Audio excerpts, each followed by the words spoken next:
La Petite France, c'est comme ça que l'on appelle le département de l'Aude en Occitanie.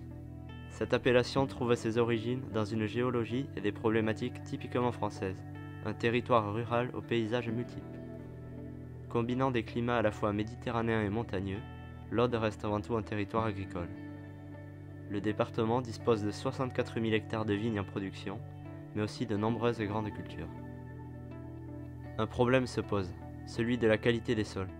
Avec l'ère de l'agriculture productiviste qui a débuté après la Seconde Guerre mondiale, les sols ont peu à peu perdu en nutriments, en vie microbiologique et fatalement en fertilité. Après la fin de la guerre, il était demandé aux agriculteurs de produire en masse pour nourrir en masse. Les moyens pour y parvenir se sont alors développés. Pesticides, travail de la terre mécanisé qui ont rendu l'exploitation plus efficace et moins éprouvante. Dans un rapport récent, l'Organisation des Nations Unies pour l'alimentation et l'agriculture constate qu'un tiers des terres cultivables de la planète sont menacées de disparaître. L'humus, qui constitue la base fertile du sol, est très fragile. Les labours, le tassement, l'utilisation frénétique des pesticides ou encore la monoculture constituent une menace pour elle. En octobre 2018, l'Aude a vécu des inondations d'une rare ampleur.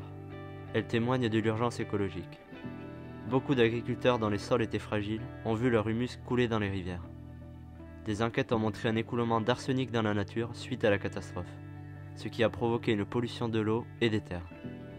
Pour les scientifiques, cette situation n'est pas irréversible, mais très préoccupante. Pour réagir face à la surexploitation de nos terres qui entraîne leur lente mort, il faut revoir plus largement le système agricole. Il faut le revoir à sa base, par son traitement du sol. Dans l'Aude, une certaine dynamique est observable. En 2017, sur 7300 exploitations, 622 étaient certifiées biologiques. Des hommes et des femmes ont décidé d'agir par leur manière d'exploiter la terre. Ils ont développé des techniques concrètes et les mettent aujourd'hui en pratique. Ce web documentaire vise à vous les faire rencontrer et à ce que vous preniez connaissance des démarches applicables et efficaces. Ils ont pris les devants et leurs terres sont maintenant le futur de l'agriculture.